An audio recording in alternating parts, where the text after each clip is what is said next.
საღამომშვიდობის მოგესალმებით ქალბატონებო და ბატონებო, განსაკუთრებულად დიდ მადლობას მოგახსენებთ მობრძანებისათვის, რადგან თქვენი დღეს აქ მოსვლა სოციალური პასუხისგებლობის გამოვლენა, რადგან ჩვენ ყველამ ერთად უნდა ვიზრუნოთ მომავალზე, ეკოლოგიაზე და საერთაშორისო კვლევების თანახმად დედამიწის 52% ნიადაგისა გამოფიტულია და ჩვენ უნდა ვიზრუნოთ იმ 48%-ზე, რომლითაც უნდა ისაზრდოს დანარჩენმა შთამომავლობამ. ამიტომ სწორედ აი ამ კამპანიას ეძღვნება ჩვენი დღევანდელი მთავარი სტუმრის ჩამობრძანება, რომელმაც თავისი მოგზაურობა დაიწყო დიდ ბრიტანეთში და გაიარა უამრავი ქვეყანა, დაიწყო დიდი ბრიტანეთიდან, ეს იყო ბირმინგემი, შემდეგ ლონდონი, ამსტერდამი, ბერლინი, პრაღა, ვენა, ვენეცია, სტამბოლი, სხვადასხვა ქალაქები და დღეს საქართველოში ჩამობრძანდა სადგურუ. თქვენი აქ მოსვლა ნამდვილად ადასტურებს იმას, რომ ჩვენ ყველანი დღეს სოლიდარულები ვართ და ყველანი ვცდილობთ გავერთიანდეთ, რადგან აუცილებლად შეუნარჩუნოთ ჩვენ მომავალთაობას, ეკოლოგია და არსებობს ასეთი ანდაზა. პრევენცია უკეთესია ვიდრე განკურნება. ამიტომ სანამ განსაკურნებლად გახდება საქმე, მანამდე მივიღოთ პრევენცია, ყველა გავერთიანდეთ იმ კამპანიის წინაშე, რომელმაც 21 მარტს აიღო სტარტი. მოტოციკლეტით დაიწყო მოგზაურობა, მან და 30,000 კილომეტრი უნდა გაიაროს, მსოფლიოს სხვადასხვა ქვეყნებში ჩავიდეს და ყველას უთხრას, რომ მოდით ახლა გავერთიანდეთ ეკოლოგიის და ჩვენი დედამიწის გადასარჩენად. მოდით ახლა ვნახოთ მცირე ვიდეო და მერე უკვე შემობრძანდება ის, ვისთვისაც ჩვენ ყველანი დღეს შევიკრიბეთ სპორტის სასახლეში. We are talking about climate change, carbon emissions and global warming and various other aspects, but we are not addressing soil. Soil is the habitat upon which zillions of lives thrive. Once there is no richness in soil, then you have forsaken the planet in many ways. Every responsible scientist in the world and the UN agencies are clearly saying we have only 80 to 100 harvests left. That means approximately 45 to 50 years of agricultural soil left on the planet. By 2045, we will be producing 40% less food than what we are producing right now, and our populations will be 9.3 billion people. The food shortages that could manifest in the next 25 years, the consequences of that is unimaginable. Civil wars will unfold across the world once there is food shortage. What we are facing now is soil extinction. Why is soil becoming extinct? Where is it going away? What is happening to our soil? We must understand, if you add organic content to sand, sand will turn into soil. If you remove all organic content from the soil, soil will become sand. In normal agricultural soil, the minimum organic content should be between 3 to 6%. The most minimum is 3%. At least this minimum to keep the soil alive, to keep the soil as living soil is a must. Agricultural soils across the world, the depletion is so heavy. In most countries, more than 50% of the topsoil is already gone in the last 100 years. The nutrient levels have dropped significantly. The level of micronutrients you would get from your food in early 20th century to what you are getting from the same food now has dropped 90%. If you ate one orange in 1920s, what you got from it. Now in 2020, if you have to get the same, you will have to eat 8 oranges. This is what we have done to our food. Soil is the biggest ecosystem on the planet, and so few people know anything about it. 1 teaspoon of healthy soil probably contains more microbes than there are people on Earth. The microbial life in the first 12 to 15 inches of topsoil is the basis of our existence. It is this magic beneath our feet which has produced the life that we are. This first 12 to 15 inches of soil is the basis of life for 87% of life on this planet including you and me. We have to begin to recognize that what we call our soil, Mother Earth, is a living organism. Open soils, ripped open by ploughing, open to sunlight, is the basis of destruction of microbial life. So the focus should be on agriculture, the focus should be on seeing that land is under shade as much as possible, some kind of shade, grasses, herbs, bushes, trees.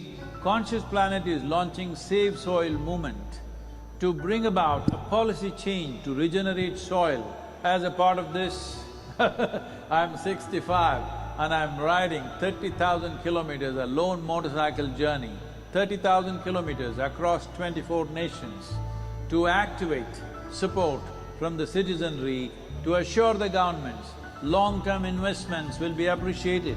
So it's extremely important that soil regeneration is enshrined in the policy of every government on the planet. We must change the narrative on the planet that soil is a wealth, a legacy we have received from previous generations, and we have to pass it on as living soil for future generations. We are in a cusp of time. If you do the right things now, in the next 15 to 25 years, we can significantly turn this situation around and regenerate the soil.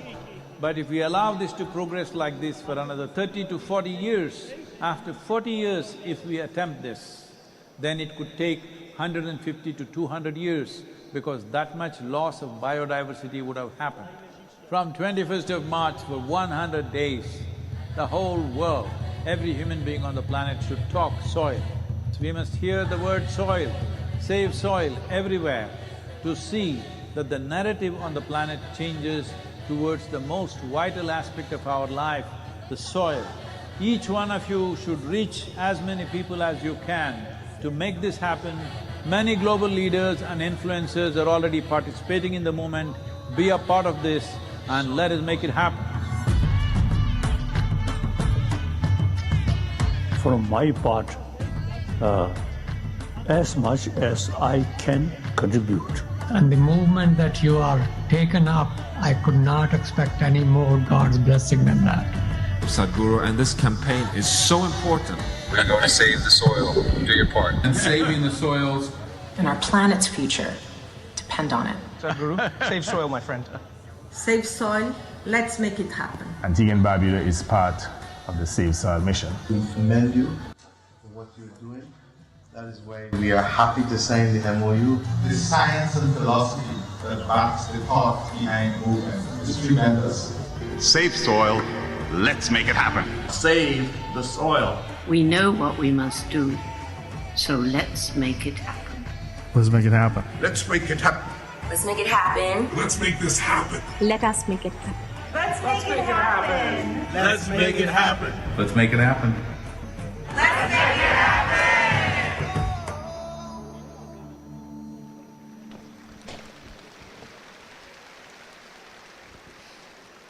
Save soil, შეგიძლიათ ყველა ამ ჰაშტაგი დადოთ თქვენს მობილურებზე, თქვენ სოციალურ ქსელში ან დაწეროთ ქართულად, გადავარჩინოთ ნიადაგი, რადგან გადავცეთ ჩვენს სივრცეს იმ ადამიანებს, რომლებიც არიან ჩვენს სამეგობრო წრეებში და ყველას გავაგებინოთ დღევანდელი დღის მნიშვნელობა. ყველა ქვეყანას თავისი ბრენდი აქვს, ზოგი მედიტაციას ეძახის, ზოგი არტ თერაპიას ეძახის. განსაკუთრებით მნიშვნელოვანია ის ბრენდი, რომლითაც ჩვენ ქართველები ყველანი ვამაყობთ და რომლებიც ახლა სცენაზე გამობრძანდებიან. ჩვენი სიამაყე სუხიშვილები.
სუხიშვილები, ჩვენი ქვეყნის და ქართული კულტურის მისიონერები, რომლებიც დადიან სოფლიოს სხვადასხვა კუთხეში და ჩვენი ქვეყნის პოპულარიზაციასა და ქართული კულტურის მნიშვნელობას აგებინებენ დანარჩენ სოფლიოს. განსაკუთრებულად მნიშვნელოვანია, რომ შემობრძანდა ჩვენი დღევანდელი მთავარი სტუმარი, რომელიც ზის და მე მინდა მივესალმოთ ყველამ ერთად სადგურუს.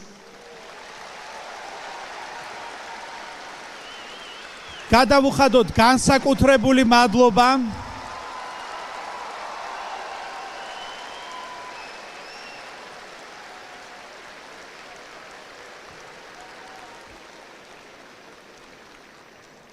სამოცდახუთი წლის მარტოხელა მხედარი, როგორც მას უწოდებენ, რომელიც ცხენით არა, მაგრამ მოტოციკლეტით დადის და მსოფლიოში ეკოლოგიაზე, სიკეთეზე, ადამიანის თავისუფლებაზე და შენ შინაგან ბედნიერებაზე ქადაგებს. ამ ყველაფრის მომსწრენი ჩვენ გავხდებით, მაგრამ უნდა გითხრათ, რომ 100 დღიანი მოგზაურობის 37 დღეა მე მოგიყევით, რომელი ქვეყნები გამოიარა და როგორ მოხდა ის საქართველოში და განსაკუთრებულად მნიშვნელოვანია, რომ მან თავის ტურნეში მოაქცია საქართველო და მოდით ახლა ვნახოთ მცირე ვიდეო იმ მოგზაურობისა, რომელიც დაიწყო დიდ ბრიტანეთში და შემდეგ გააგრძელოთ ჩვენი დღევანდელი საღამო.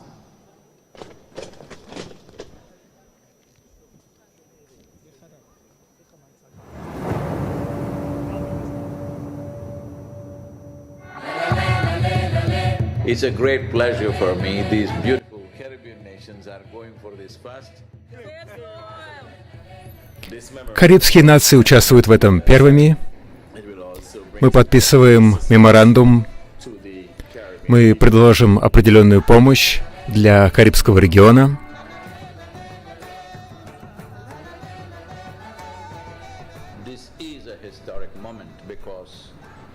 Это исторический момент, потому что здесь мы делаем первый шаг для того, чтобы развернуться.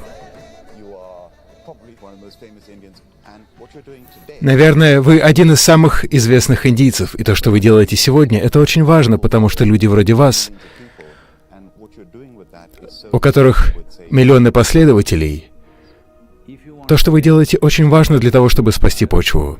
Если вы хотите сказать «я люблю тебя» своему ребенку, говорите «спасем почву», потому что это гораздо более глубокий способ сказать «я люблю тебя». Это невероятная кампания.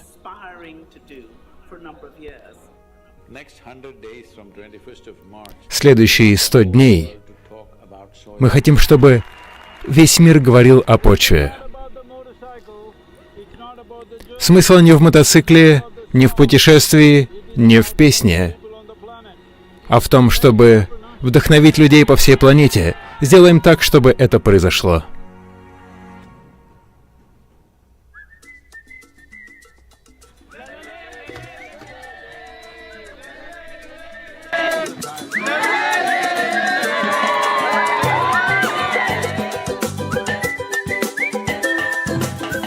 I think if we all contribute, then we have a really strong voice. Если мы все сделаем свой вклад, тогда у нас будет очень сильный голос.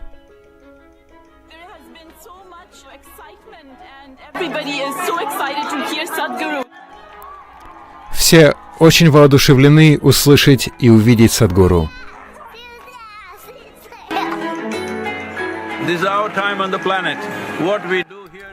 Это наше время на планете. То, что мы делаем здесь, наше дело. Давайте сделаем правильную вещь.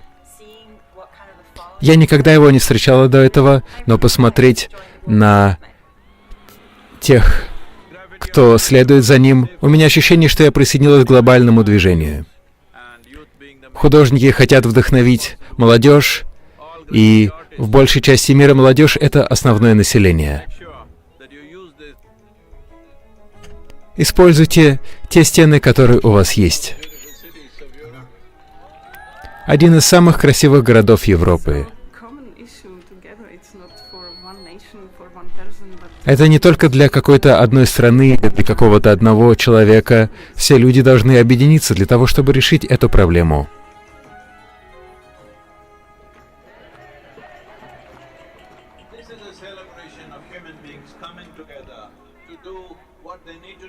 Люди собираются вместе для того, чтобы сделать то, что необходимо.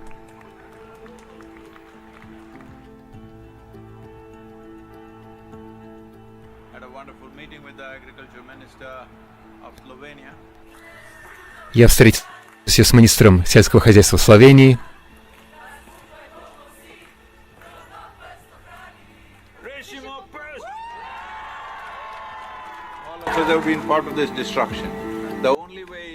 Все мы были частью этого разрушения. Единственный способ — это стать частью решения. Я еду по Италии. Сегодня сильные дожди. Здесь, в Венеции,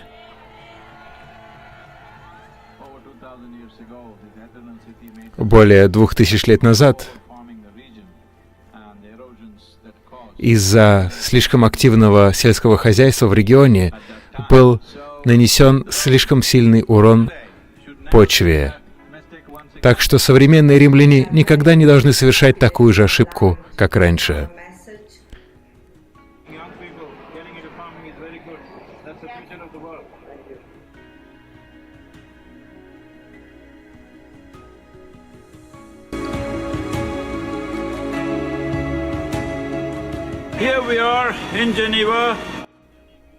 Сейчас мы в Женеве.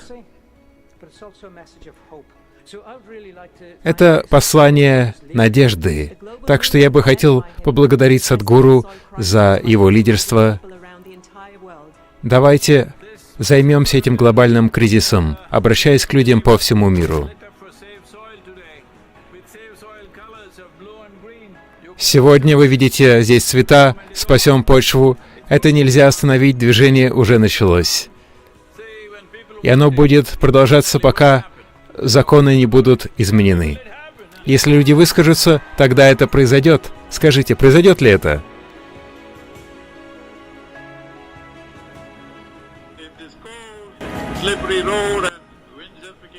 Очень холодно, дороги очень скользкие. Но мне нужно продолжать двигаться.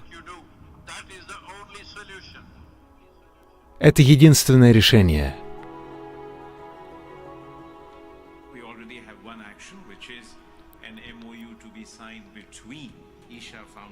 Мы подписываем меморандум между фондом Иша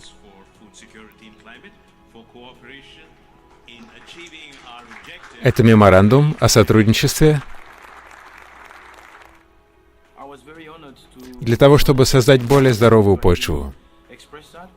Большая честь для меня быть на сцене и сказать о том, что нам нужна эта миссия. Франция замечательна. Брюссель.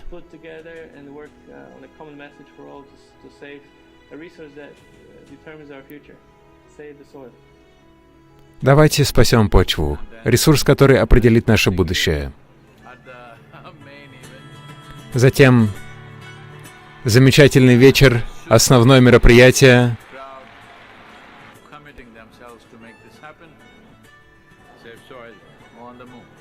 Спасем почву. Сделаем так, чтобы это произошло. Просто посмотрите новости. Последние 4 месяца сколько правительств начали говорить о почве, потому что они видят, что движение набирает обороты. Но если вы сделаете так, чтобы 3-4 миллиарда человек говорили о почве, тогда об этом в правительствах будут говорить больше всего.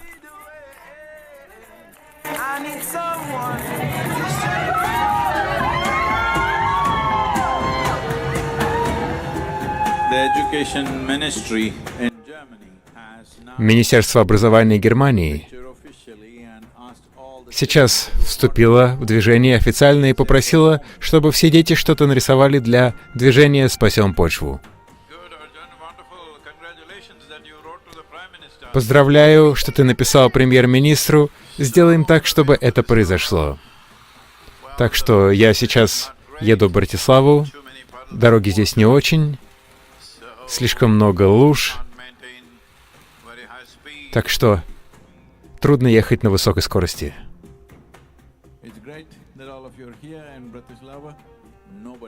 Замечательно видеть всех вас здесь, в Братиславе.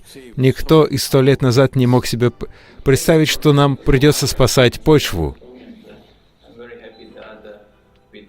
Я очень рад быть частью этой компании. Не хотели бы вы зайти на кухню, немножко что-то приготовить со мной? Без богатой почвы пища не будет богатой. Без богатой пищи наши тела не разовьются до полного потенциала. Старые герои всегда строили нечто подобное, но новые герои — это те люди, которые будут поддерживать почву, которая лежит под нашими ногами, она никогда не возвышается над нами.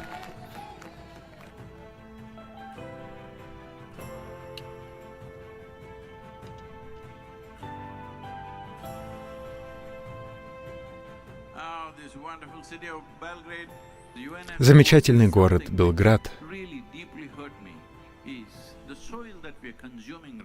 Но почва, которую мы сейчас потребляем, принадлежит не даже этим маленьким детям, она принадлежит нерожденным детям.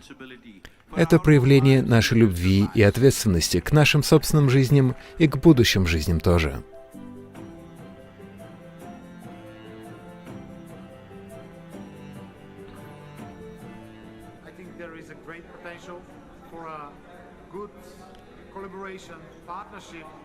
Есть хорошая основа для сотрудничества в компании «Спасем почву». И то, что мы делаем как правительство, сделаем это вместе. Очень важно привнести определенное празднование и чувство любви к земле, по которой мы ходим. Сейчас день, но здесь +2, иногда 0. Не лучшая погода для мотоцикла. Я еду из Софии в Бухарест.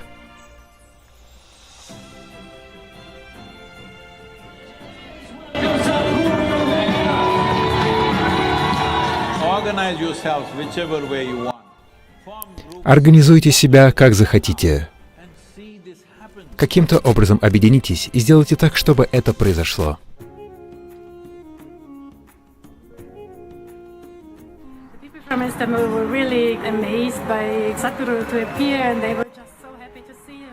Люди так рады были видеть Садхгуру.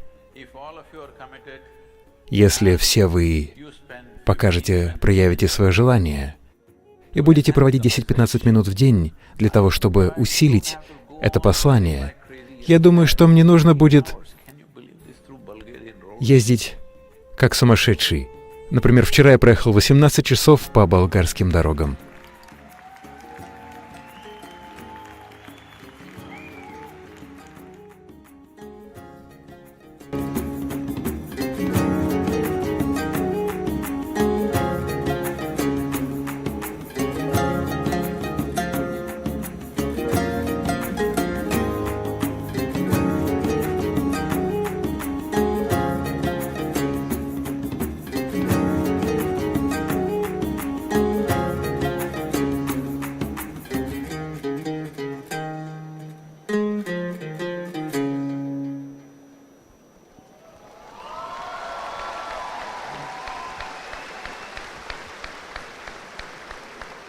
ჰაშტეგი გააკეთეთ უკვე, იმედია ყველამ თქვენ სოციალურ ქსელში დააფიქსიროთ, რომ ჩვენ დღეს ყველანი ვიკრიბებით აქ, იმიტომ რომ ვიზრუნავთ ეკოლოგიაზე, ვიცავთ ბუნებას და ვუნახავთ შთამომავლობას, რათა ის 48% მაინც გადავარჩინოთ, რომელიც ესეთი ძვირფასია და რომლითაც საზრდოობთ ჩვენ და ახლა სანამ თავარი გმირი ამოვიდოდეს სცენაზე და ჩვენ მოგეცემოდეს შესაძლებლობა მისი მოსმენისა, მანამდე მე მინდა საქართველოს დიდ მეგობარს, არაჩვეულებრივ ადამიანს, საქართველოსა და სომხეთში ინდუეთის ელჩს ვთხოვო სცენაზე ბატონ კიშან დევალს, Mr. Deval's, please come into stage.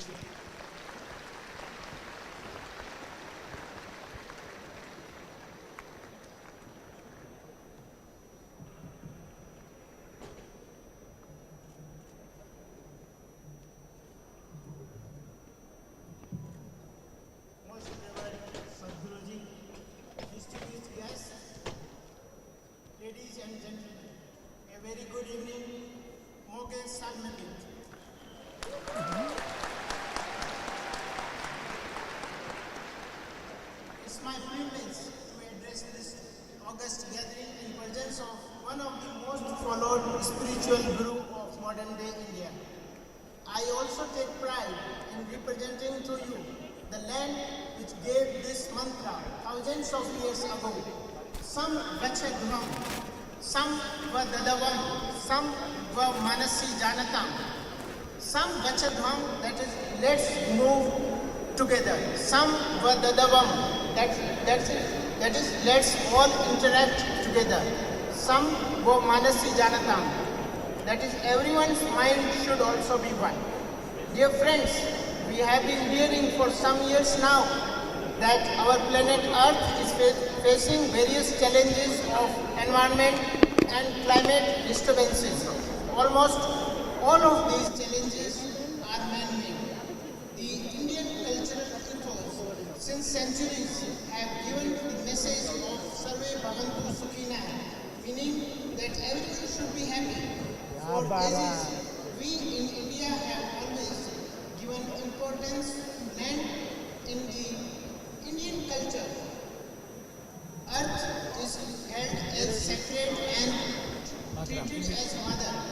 One of the Vedas, Atharva Veda, mentions about relation of earth to human. Mata Bhumiha, Putro Iham Prithviha, that is, earth is my mother and I am her child. The governments all over the world and the international organizations, including the United Nations, are making efforts to reverse the process of damage to the planet Earth. There are various methods which are being applied, such as afforestation, reduction in carbon emissions, conservation of water and soil, etc.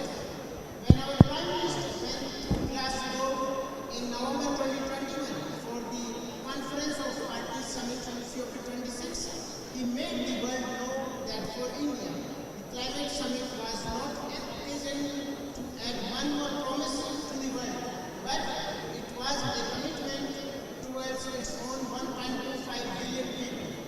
Despite our limited carbon emissions, which is only 5%, whereas we share 17% of the world's population, we have left no stone unturned to fulfill our obligations of the Paris commitment.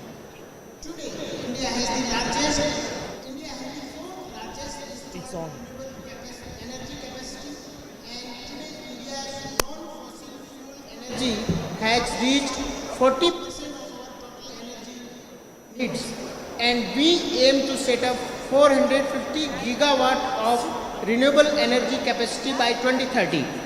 During the Glasgow summit, our Prime Minister Sri Narendra Modi presented 5 Panchamrit or 5 goals for India to present an environmentally clean economy, and we have committed that by the year 2070, India will achieve the target of net zero carbon emission. We all have read about the depletion of ozone layer, global warming, climate change. Мы все читали о изменении климата, истончении озонового слоя, но мы игнорировали почву или деградацию почвы. Панчабута состоит из 5 элементов, которыми являются притви — земля, ваю — воздух, вода, и акаш — эфир, и огонь, который называется агни. Это эссенция нашей жизни и основа всего мироздания. Почва — это часть Земли, и если один из 5 элементов перестает существовать, тогда перестает существовать и множество других жизней. Дорогие друзья, обычно духовный гуру будет говорить о том, что обычные люди не понимают. Но сегодня с нами Садхгуру, который не будет говорить о сложных вопросах мироздания или непонятных нам концепциях, или о жизнях после этой жизни, о чем-то метафизическом. Сегодня Садхгуру будет говорить о почве и земле, и это важно для нас. Он выбрал тему почвы, которая является основой нашей жизни, но мы не обращаем на нее внимания. Сейчас Садхгуру здесь, чтобы рассказать нам о катастрофе, которая может произойти, если мы не объединимся. Дорогие друзья, не буду больше занимать вашего времени. Я приглашаю Садхгуру выйти на эту сцену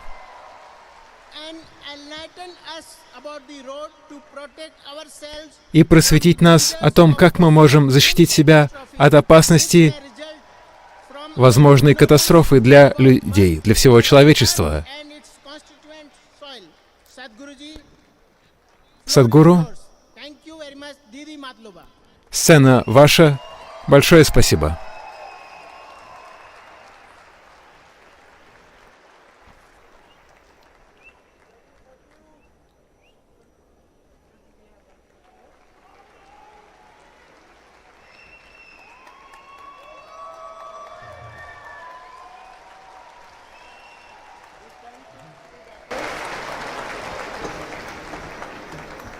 Hey, all of you, cheer up! Come on! Your picture. Давайте, похлопайте, что ли. Мы же фотографии делаем.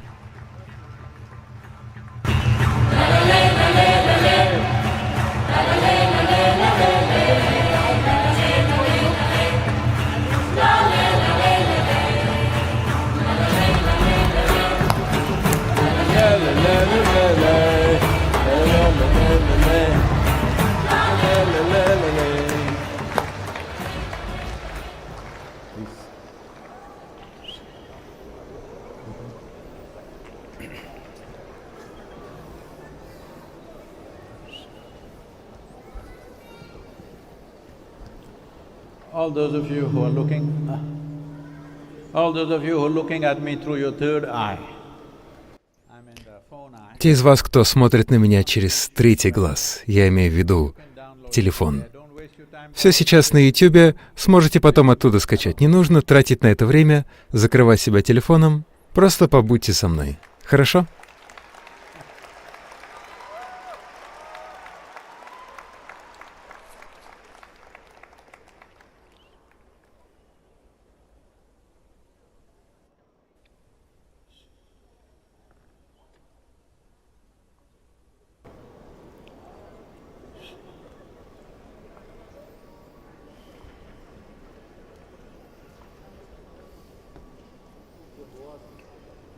Kalo na janati tava jananam. Kalo na janati tava samapanam. Drushto maya tava mahakarah yogeshwara Kala Kala Yogeshwara Kala Kala.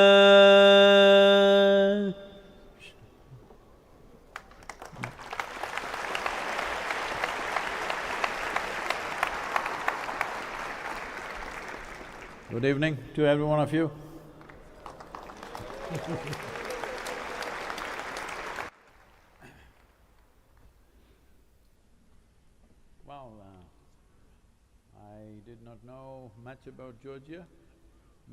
Я не так много знал о Грузии, но сегодня утром я приехал прямо сюда, из Батуми, в Тбилиси. Во время поездки я понял, что вы водите почти как индийцы. Я почувствовал себя как дома.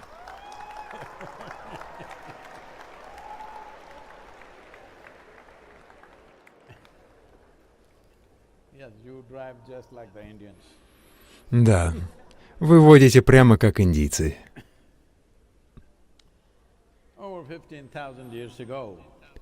Более 15 тысяч лет назад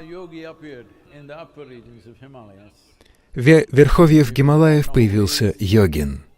Люди не знали, кто он, откуда он. Его родословная была им неизвестна, но они собрались вокруг него. Он просто сидел на одном месте, ничего не говорил, не смотрел на них, он сидел с закрытыми глазами, никогда не уделял внимания людям. Вокруг него собралась огромная толпа. Они надеялись, что он что-нибудь скажет, а может быть, совершит чудо. Но ничего не произошло. Он просто сидел там. Часы превращались в дни, дни в недели, недели в месяцы, но он просто сидел там, не двигаясь. Было похоже, как будто он умер. Единственным признаком жизни были слезы экстаза, которые иногда появлялись из его глаз. За исключением этого, не было никакого другого признака жизни. Так что постепенно люди потеряли интерес, он ничего не говорит. Что нам здесь сидеть? Но 7 человек остались, потому что они увидели, что если человек может сидеть вот так, без еды, без воды, не облегчаясь, если человек может просто сидеть вот так, видимо, он преодолел физическую природу. Так что они остались с ним и стали первыми 7 учениками. Говорится о том, что один из них отправился в Центральную Азию, куда-то сюда. Мы не знаем точно, куда именно. Есть некоторые признаки его присутствия в Казахстане, я думаю, и здесь тоже. Я не знаю наверняка. Но там, где есть геометрическое совершенство, за пределами природы или за пределами навыков архитекторов текущей цивилизации, то мы предполагаем, что это то место, где был йогин, потому что он передает геометрию, потому что йога означает ваша личная геометрия, физиологическая, химическая, энергетическая геометрия. Вы ее сонастраиваете с космической геометрией. Когда это происходит, не то чтобы вы путешествуете по Вселенной, но из-за совершенства и сонастроенности геометрии вы знаете то, что не знают другие люди, потому что без такой сонастройки вы не знаете жизни. Вы можете познать жизнь только с ней. Как пример, в вашей жизни в какой-то момент, либо с родителями, или супругой, или детьми, в какое-то время, возможно, такое происходит не постоянно, но в какое-то время, когда вы находите определенную сонастройку, жизнь происходит по-другому, да? Воздух, которым вы дышите, еда, которую вы едите, земля, по которой вы ходите, все ощущается по-другому, потому что между 2 людьми присутствует сонастройка. Не существует идеальной сонастройки между 2 индивидуумами, но появляется некоторая сонастройка, и это приносит совершенно другое переживание жизни. Люди, которые влюблены, постоянно думают, почему остальные дураки не понимают, что происходит. Дело не только в эмоциях, это просто определенная сонастройка. Вот что означает йога. Что вы сонастроились с геометрией космоса настолько, что люди думают, что вы сумасшедший, но вы просто... Садхгуру, вы сумасшедший, все так говорят. В таком возрасте что вы с собой делаете? Вы же себя убьете. Я выехал в 11:30 из Батуми. Вы что, все из Батуми? А, вы из Батуми. Ну, вы знаете, какая там дорога. Там везде ремонт, и пробки, конечно, сумасшедшие, а вы еще и водите, как индийцы. Так что никто не знает, куда вы едете. Я-то, конечно, знаю, поскольку я всю жизнь водил в Индии. Я знаю, кто куда хочет двигаться. Это не йога, это просто я жил в Индии. Вы можете предсказать, куда отправиться, куда повернет сумасшедший водитель. Так что я приехал прямо сюда, люди говорят, Садхгуру, вы с ума сходите, зачем вы это делаете? Почему мы делаем это?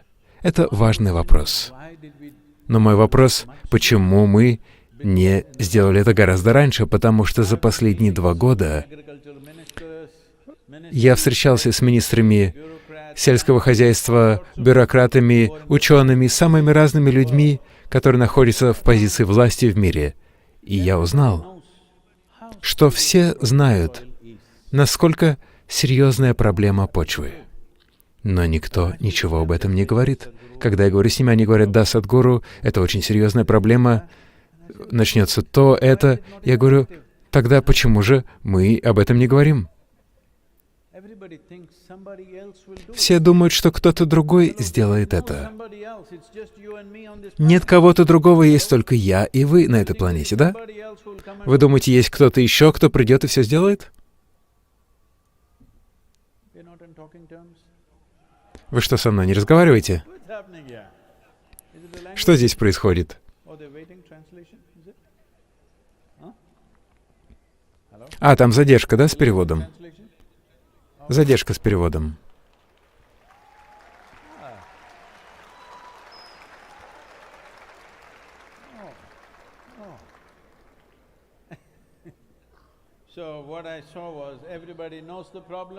Итак, я увидел, что все знают о проблеме, все знают, каким должно быть решение, но все ждут для того, чтобы какой-то один идиот появился и сказал об этом.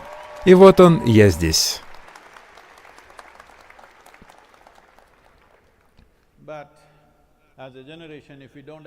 Но если мы не будем действовать сейчас как поколение, мы будем серьезно об этом сожалеть.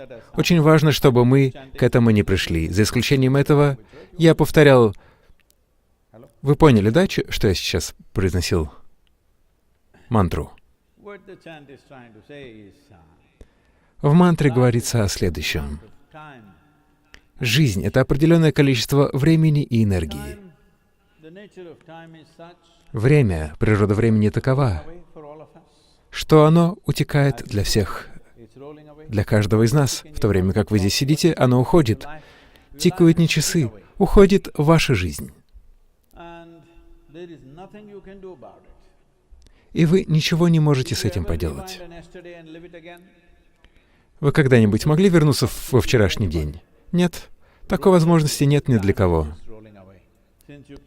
Время просто уходит беспощадно. С тех пор, как я зашел сюда, в этот зал, все из нас на 1 час стали ближе к могиле. Да? Обычно я разговариваю с живыми людьми.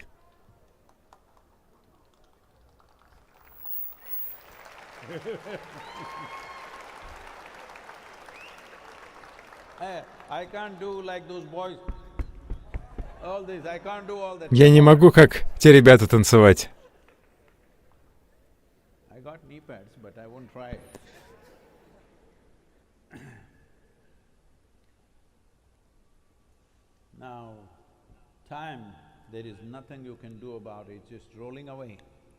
Вы ничего не можете поделать со временем. Оно просто уходит. Но вы можете управлять своими энергиями таким образом, чтобы сделать свою жизнь приятной, глубокой, и чтобы она оказывала глубокое воздействие.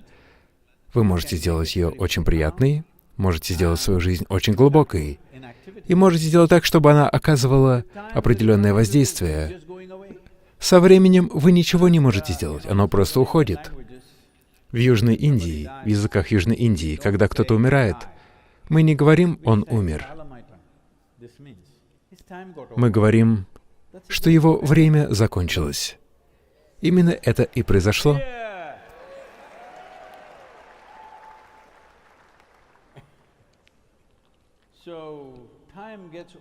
Так что время заканчивается.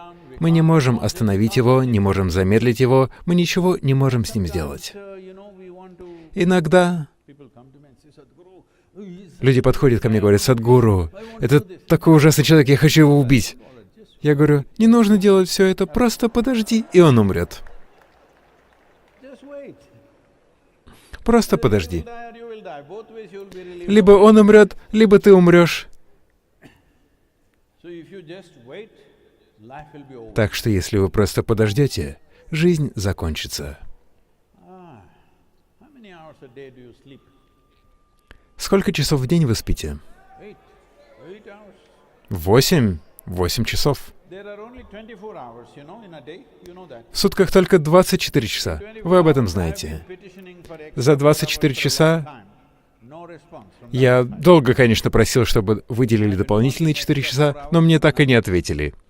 Я хотел дополнительные 4 часа, ничего не ответили, так что в 24 часах, если вы спите 8 часов в день, 1/3 своей жизни вы спите. Что-то неправильно во сне? Сон — это плохо? Нет. Но если вы спите всю свою жизнь, вы становитесь катастрофой. Сон — это не преступление. Но если вы будете спать всю свою жизнь, жизнь станет катастрофой. В этом проблема человечества. Есть поколения, которые говорили о катастрофах, но были поколения, которые столкнулись с катастрофой и прошли через нее. Каким поколением будем мы? Сейчас очевидно, что все ответственные ученые на Земле говорят о нехватке продовольствия к 2025 году. Все ученые говорят о том, что будет серьезная нехватка воды. 3,5 миллиарда человек будут испытывать недостаток воды. Они не просто будут сидеть на одном месте, они пойдут туда, где будет вода. И если в следующие 10 лет мигрирует больше миллиарда человек, когда передвигается миллиард человек, страдание, которое будет происходить особенно с женщинами и детьми, страдание, которое будет происходить, когда люди мигрируют незапланированно, это невыразимо. Это происходит особенно с женщинами и детьми, но это происходит из-за ослабления почвы. Люди думают, как почва, вода. Садхгуру, 40 лет назад вы говорили о высадке деревьев, затем сказали реки, а сейчас говорите почва. Почему вы постоянно меняете тему? Однажды Шанкаран Пиллай учился в университете. В вашем, да, наверное? Шанкаран Пиллай учился в университете. И однажды он подошел к одной красотке университетской и сказал ей: «Я люблю тебя». Она посмотрела на него и спросила: «Тогда ты что, на мне женишься?» Он говорит: «Да ладно, хватит уходить от темы».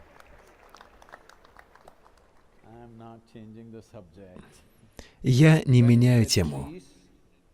Когда мы говорили о деревьях, и когда мы высаживали миллионы деревьев, мы высаживали их только в почву, не на голову. Вы у меня не видите никаких деревьев на голове.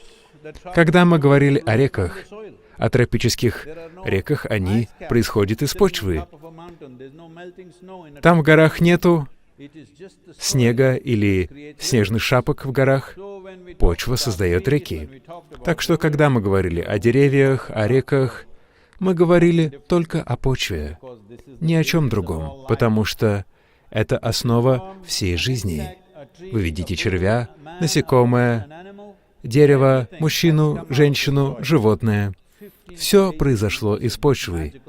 15-20 дюймов магии, которую мы называем почвой. Это магия, которая является грязью и становится едой, а еда становится плотью и кровью.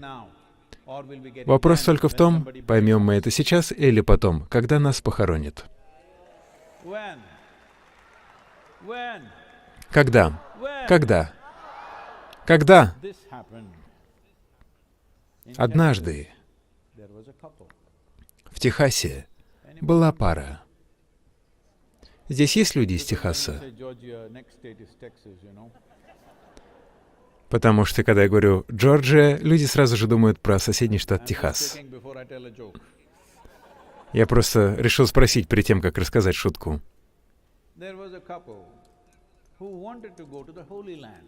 Была семейная пара, которая хотела отправиться в Иерусалим, в землю обетованную. Они поженились, потом был медовый месяц, потом дети. 1, 2, 3, 4, 5. Затем люди отправились в школу, университет, появились внуки 1, 2, 3, 4, 5, 6, 7 и так далее. И когда все это закончилось, им уже было за 75. И теперь у них появилась возможность отправиться. Многие из вас планируют все вот так вот. Важные вещи вы откладываете до последнего дня своей жизни. Так что они отправились в Иерусалим. Иерусалим — это место, где все пропитано историей. Они прошли по улице, по которой ходил Иисус. Они отправились в то место, где Он ходил по воде. Они не могли в это поверить. Ух ты! Но, к сожалению, у дамы случился сердечный приступ, и она умерла. Такое происходит, бывает. Мужчина готовился отвезти тело обратно в Техас. Затем к нему подошли местные и сказали: «Видишь ли, твоя жена сделала правильное дело. Она умерла на земле обетованной. Это самый лучший поступок. Если вы умираете где-то, в любом случае вы где-то умрете, но лучше всего умереть в священном месте, не так ли?»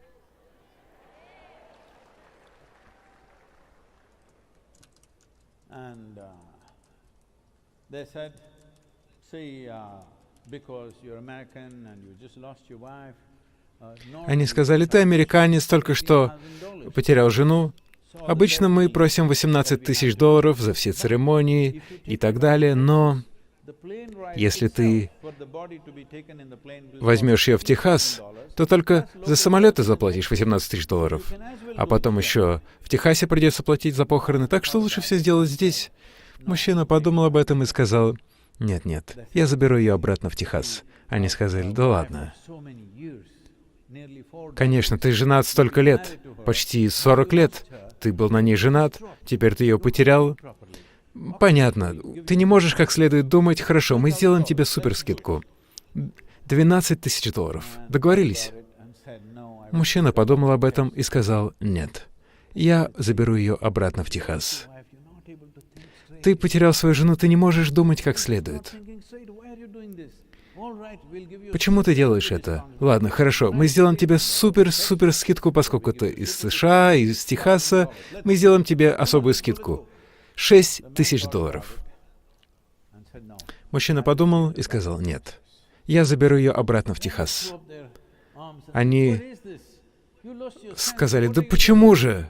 Ты с ума, что ли, сошел? Что ты делаешь? Она умерла здесь. Все ритуалы должны произойти здесь. $18 тысяч плюс еще что-то. А мы тебе предлагаем суперскидку. 6 тысяч. Почему ты не хочешь?» Мужчина сказал: «В Техасе мертвые остаются мертвыми».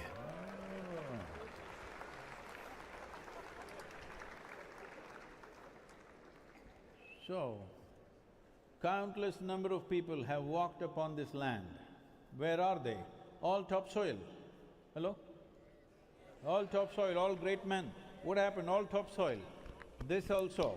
Все великие люди этого мира, что с ними произошло? Они стали верхним слоем почвы. Все вы тоже станете верхним слоем почвы, если только ваши друзья, конечно, не похоронят вас поглубже, опасаясь, что вы восстанете из мертвых. Мы должны понять, что это единственный подобный магический материал. Это самая большая живая система, не только на этой планете, но и во всей известной нам Вселенной. Нет ничего похожего на верхний слой почвы. Это сливки Земли, сливки нашей планеты. Но мы используем ее совершенно безответственно. Если у вас есть мать или бабушка, если они делали, допустим, дома сливки или сливочное масло, вы видели, как аккуратно они его приготавливают, потому что это нужно делать очень мягко. Со сливками нужно работать очень мягко. Это сливки Земли. 15-18 дюймов — это сливки жизни. Они насыщены жизнью. Если вы возьмете пригоршню почвы, там 8-10 миллиардов организмов. Может быть, 75 разных видов жизни. Ведущие ученые, изучающие почву, признаются, что они не знают даже 1% тех жизней, которые присутствуют в почве. Они даже не знают 1%. Если вы не знаете даже 1%, вам не нужно что-то с ней делать. Если мы не знаем чего-то даже на 1%, стоит ли нам что-то с этим сделать? Самое важное — поддерживать почву живой. Последние 2 года для меня был настоящий шок. В большинстве министерств сельского хозяйства по всему миру люди относятся к почве как к инертной субстанции, с которой можно справиться, добавив какие-то химикаты. Вся цель этого движения вначале — сделать так, чтобы люди понимали, когда они идут по почве, чтобы люди понимали, что это источник вашей жизни, это не ресурс, который вы используете, это источник вашей жизни. Все мы кормились грудью нашей матери. Называем ли мы нашу мать ресурсом? Нет, она наш источник, это не ресурс.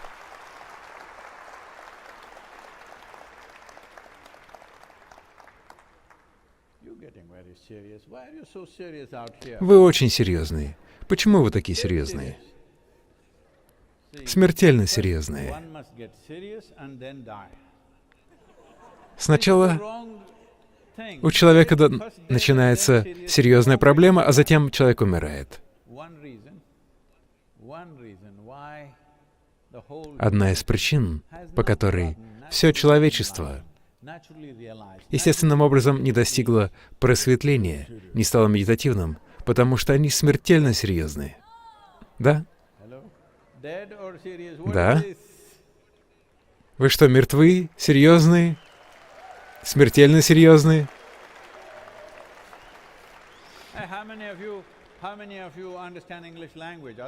Сколько из вас понимают английский? Остальные слушают перевод. Кажется, они ждут перевода.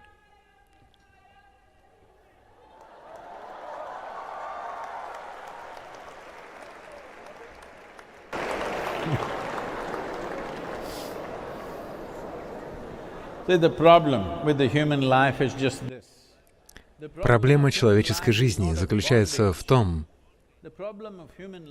она не в ограничениях, она в свободе.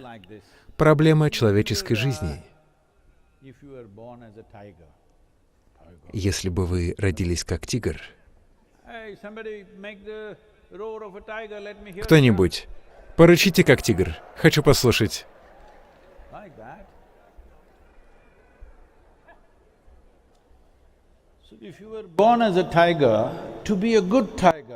Если бы вы родились тигром, вам не нужно было бы ходить в колледж для тигров, чтобы стать хорошим тигром. Вам не нужно было бы получать научную степень в тигризме. Просто кушать как следует и стать хорошим тигром. Но вы родились человеком, и сколько всего вам нужно делать, чтобы быть хорошим человеком.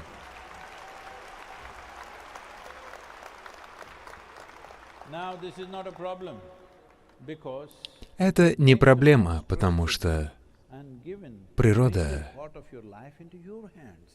доверилась вам и отдала значительную часть вашей жизни в ваши руки. Между другими существами и вами это не абсолютно точная информация, но приблизительно для большинства животных природа управляет 90% их жизни.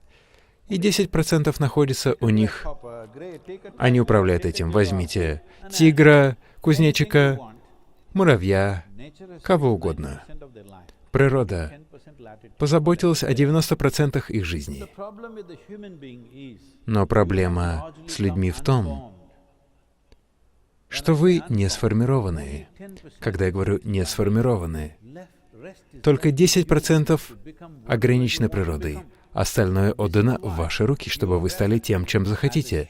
Вот почему вас называют человеческое существо. Мы не говорим мы не называем ни одно другое животное существом. Только вы — существо, потому что вы определяете, как существовать, как быть.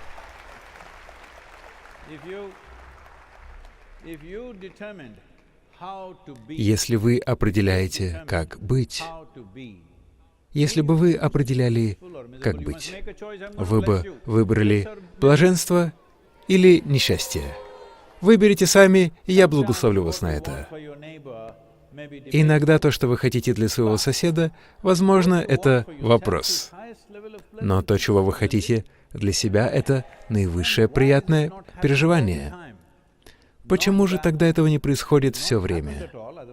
Не то чтобы такого вообще никогда не происходило, это происходит, иначе вы бы не существовали. Но это проходит со временем, как все говорят о долгосрочных решениях, будь то бизнес или экология, или окружающая среда, что угодно. Я же говорю о том, чтобы радость была долгосрочной.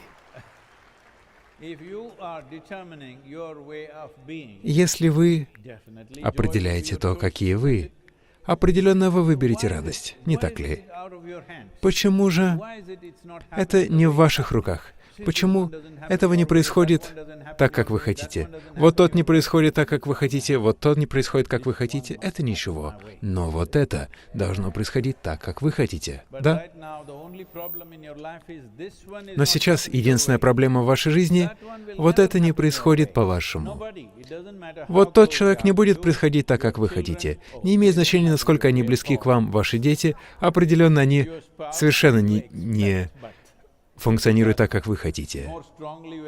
Ваш супруг или супруга, чем больше вы от них ждете, тем больше катастрофы это обернется. Они не будут действовать на 100% так, как вы хотите. Никто не действует на 100% так, как вы хотите. Если они действуют на 51% так, как вы хотите, у вас в руках контрольный пакет. А если вы будете ждать 100% от них, этого не произойдет. Да или нет? Вот почему сейчас люди начинают любовный роман с собакой, потому что собака означает, у вас любовный роман на 12 лет с гарантией.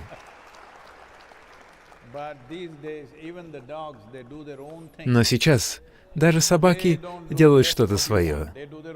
Они не делают то, что вы хотите, они делают то, что хотят сами. Так что никто вокруг вас не будет действовать на 100% так, как хотите вы. Но вот этот один человек должен на 100% действовать так, как хотите вы. Если это происходит так, как вы хотите, это не будет проблемой в вашей жизни. Есть много других проблем в мире. Нам нужно со всеми ними справляться.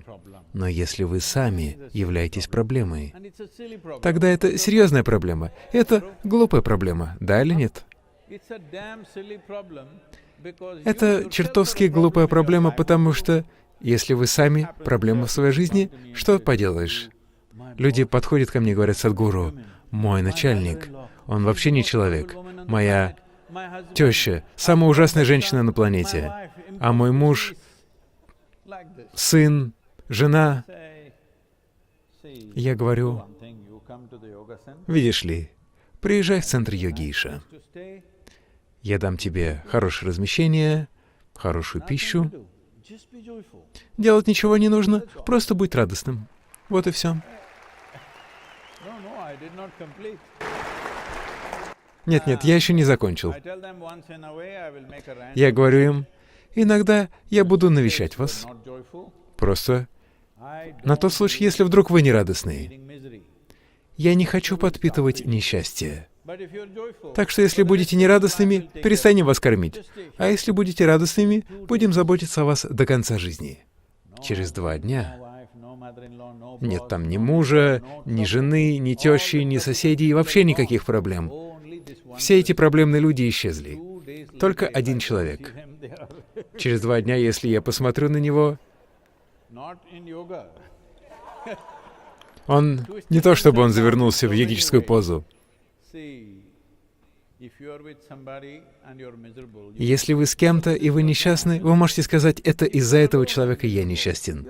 Но если вы несчастны, когда в одиночестве, очевидно, что вы в плохой компании. Если вы не позаботитесь об этой компании, тогда куда бы вы ни пошли, у вас ждут проблемы. Вы несете их с собой, куда бы вы ни отправились. Многие люди говорят, только на небесах все могут испытывать блаженство. Если вы отправитесь туда, там, мне кажется, тоже все будет не очень. Потому что даже если вы хотите отправиться на небеса, по крайней мере, здесь вы должны практиковаться, как испытывать блаженство. Да или нет? Разве вам не нужно практиковаться?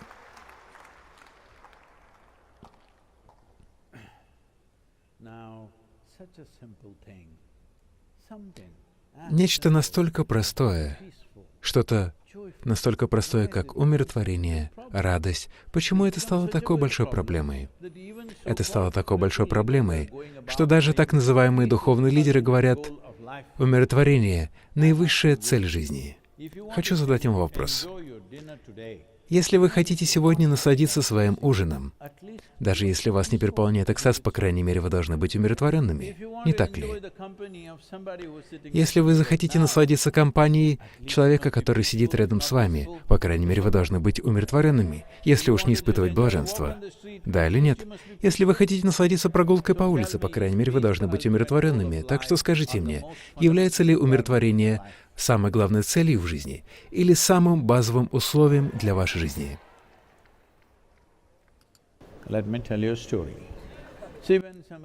Позвольте рассказать вам историю. Когда кто-то рассказывает историю, поскольку вы водите как индийцы, вы должны также слушать как индийцы. Когда я говорю «однажды», «ага», «хорошо», «да», «однажды». Это было не так давно.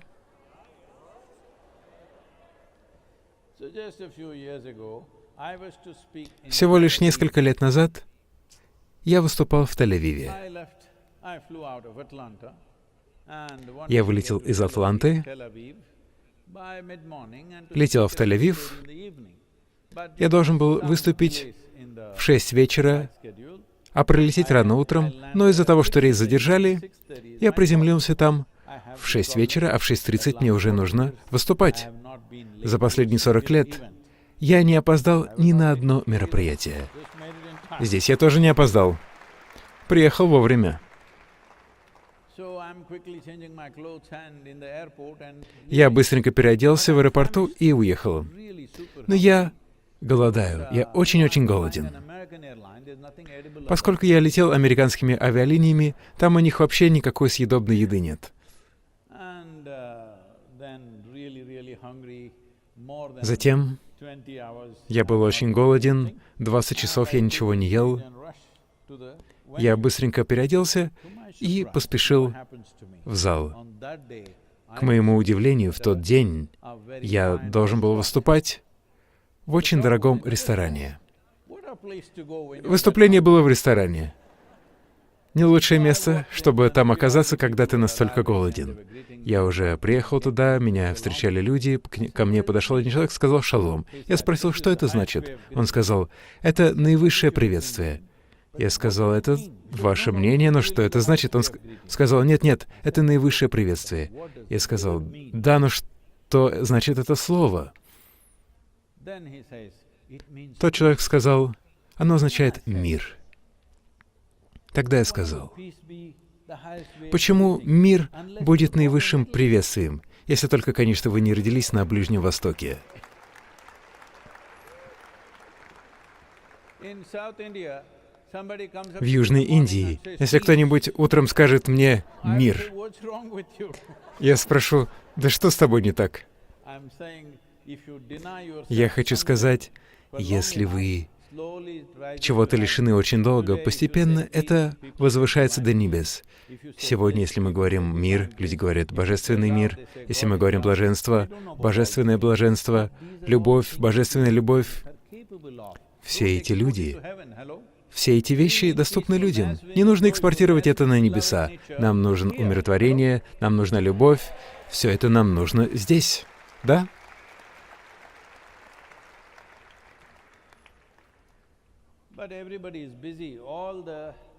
Но все заняты.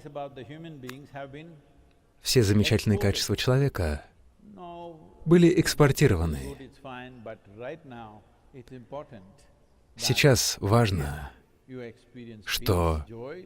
чтобы здесь вы испытывали умиротворение, радость, любовь, потому что это требуется здесь. Здесь это требуется. Иначе,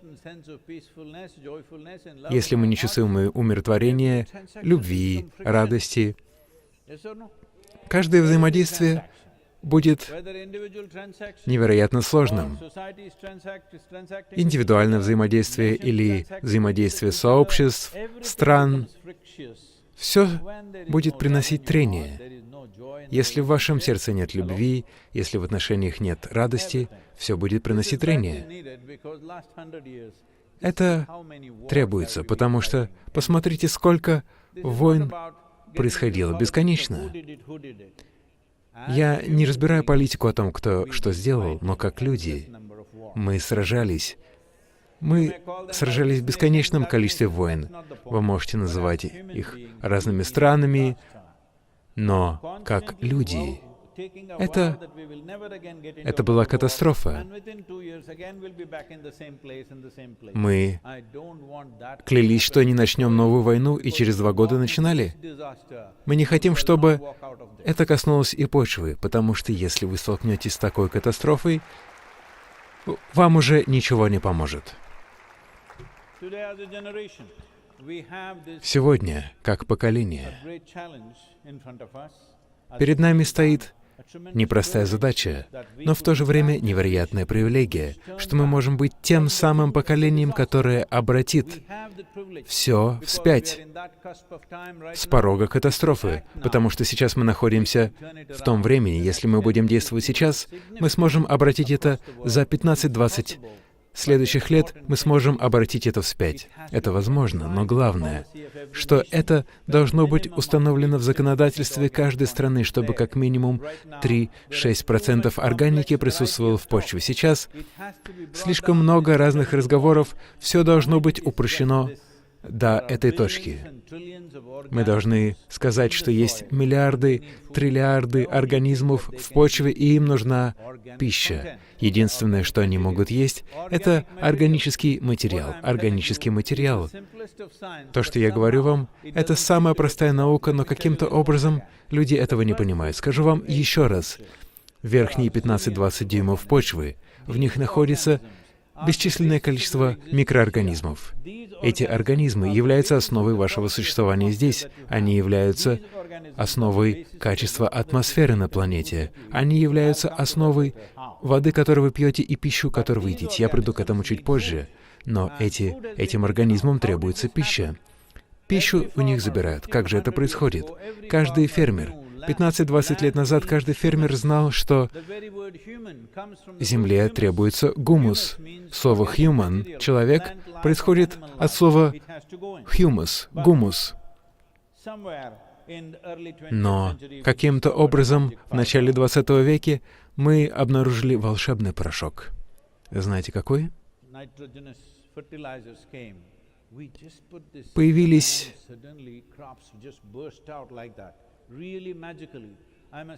внезапно растения начали расти как по волшебству. Появились удобрения, химические удобрения. В 3 раза выросли урожаи в Индии, так что все, конечно же, полюбили этот волшебный порошок и чрезмерно увлекались магией, и сейчас уже не знают, что такое реальность. Что произошло? Поскольку увеличились урожаи, экономика поднялась, и мы подумали, что деревья и растения не требуются, мы хотим как можно больше вспахивать земли. Тогда появилась техника, исчезли и животные с полей. Но проблема машин в том, что они не испражняются. Да, это единственная проблема. Да.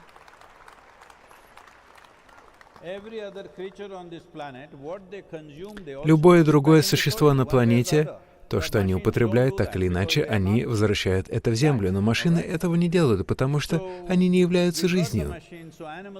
Так что мы начали использовать машины, и животные исчезли.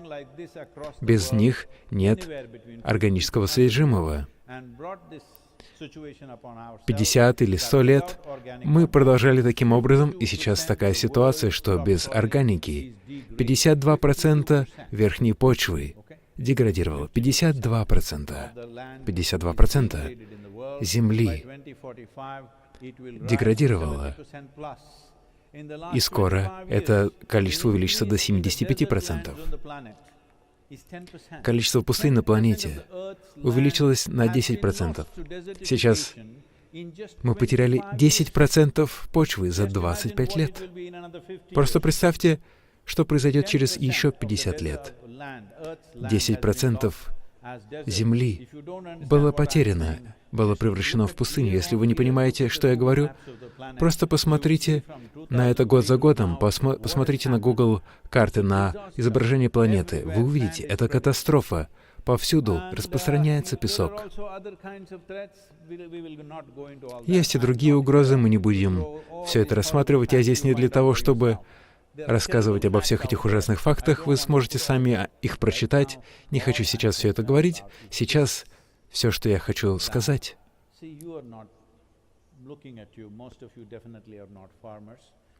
Большинство из вас определенно не фермеры.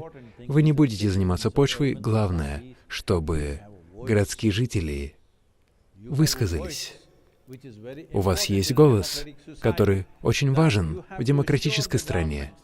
Вы должны убедиться, сказать правительству, что если они начнут предпринимать долгосрочные шаги, вы с ними.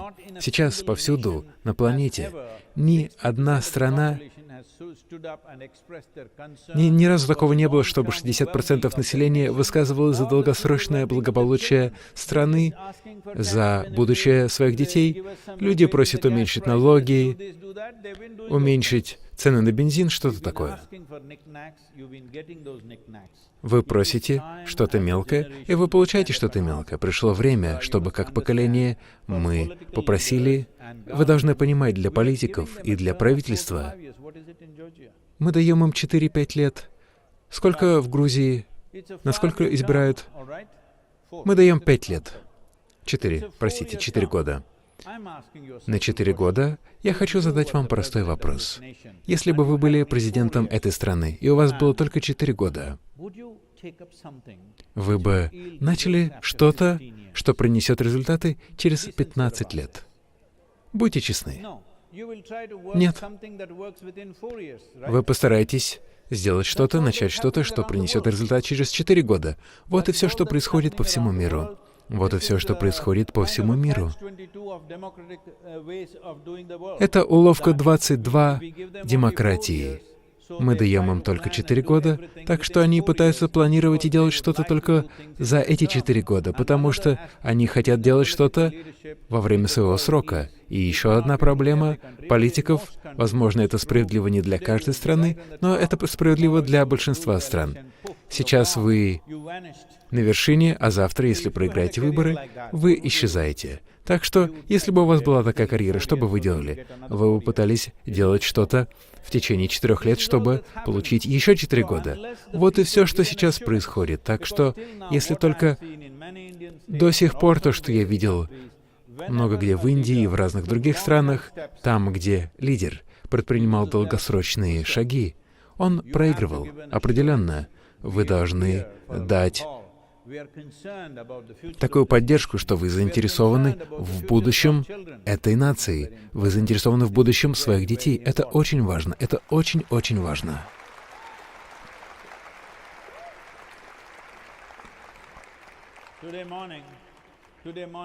Сегодня утром я был в Батуми. Перед тем, как я выехал, было интервью на телевидении, и меня спросил один молодой человек: «Садхгуру, в Грузии люди беспокоятся о повседневных проблемах, о работе, о заработке, о доме, о комфорте. Как они могут думать в долгосрочной перспективе?» Я сказал: «Им не нужно думать. Но в таком случае людям в Грузии не нужно иметь детей. Если вы не хотите думать о будущем, у вас нет права заводить детей.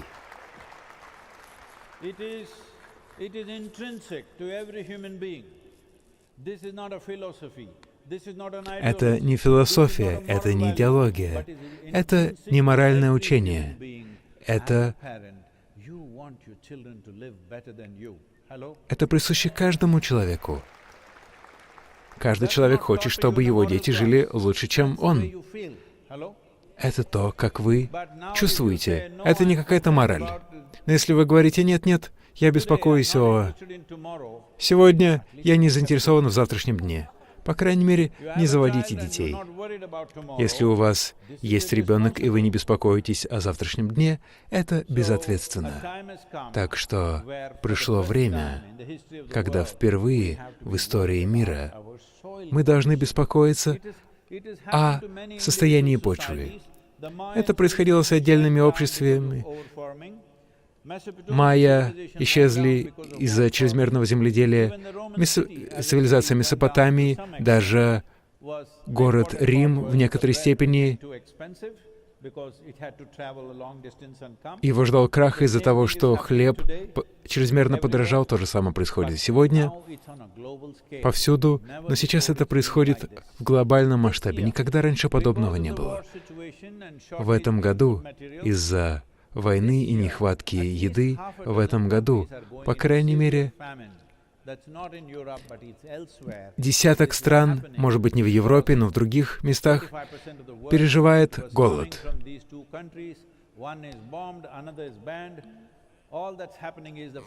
Очень большое количество пшеницы происходило из этих двух стран. Одну сейчас бомбят, другая находится под санкциями. Так что сейчас происходит голод. До 1950 года голод был распространен.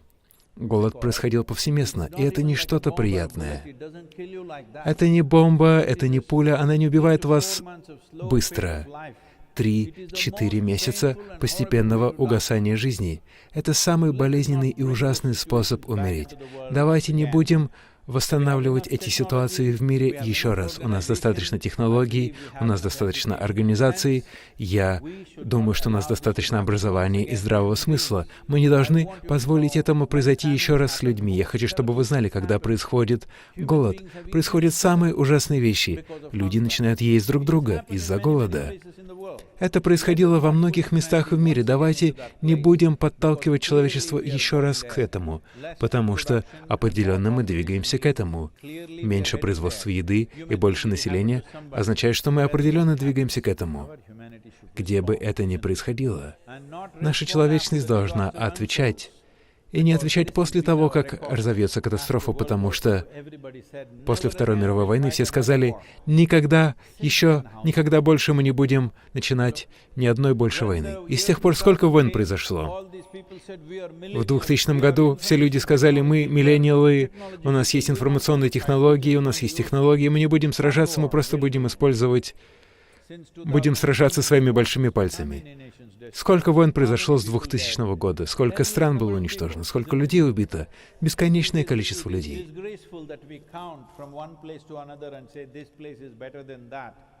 Почему мы говорим, что одно место лучше другого? Важно, что мы начинаем катастрофы, а затем страдаем. Мы должны быть тем поколением, которое предотвратит катастрофу до ее возникновения. Это будет умное поколение, разумное поколение. Это то поколение, каким мы хотим быть.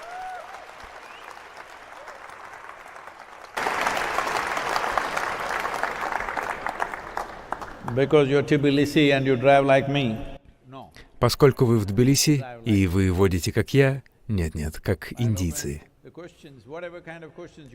Я отвечаю на любые вопросы. Любые вопросы не обязательно о почве. Можете задавать любые вопросы. Поднимите руку, чтобы вас было видно. Возьмите микрофон, пожалуйста. Где микрофон?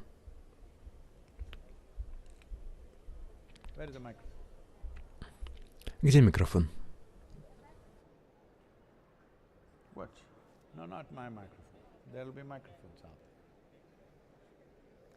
Hello, where are the microphones? Да где микрофоны? Where are you? Where are you? Where are you? Так, где ты?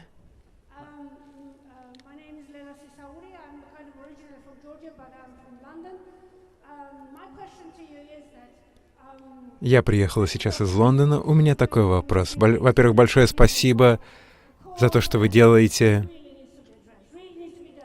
Мы действительно должны заняться этим. Большое спасибо за то, что вы поднимаете эту тему. Пожалуйста, вопрос. Задавайте вопрос. Основной вопрос.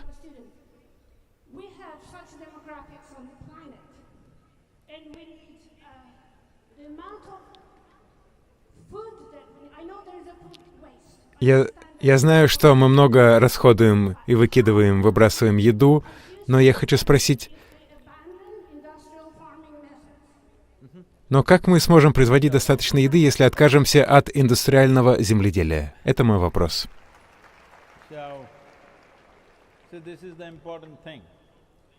Это важно. Я не изучал это, но я просмотрел сельскохозяйственную политику Европы. Это слишком сложно, чтобы быть полностью принято. Здоровье почвы и использование удобрений, пестицидов, инсектицидов и разных других аспектов — все это объединено в одной политике, в одном законе. Академически это выглядит правильным, но когда дело касается воплощения этого, индустрии производства инсектицидов и всего остального, они были выстроены за многие годы, и они не закроются завтра. И даже если вы закроете их, то мы снизим производство пищи до 25% от того, что у нас есть сейчас. Так что не думайте за фермеров. Пусть фермеры сами решают, как это делать. Мы хотим, чтобы почва была живой сегодня и завтра. Все остальное — это можно решить.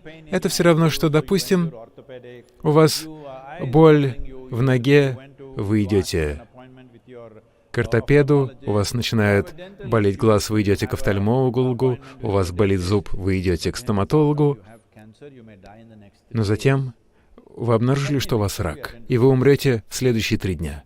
К кому вы пойдете сначала?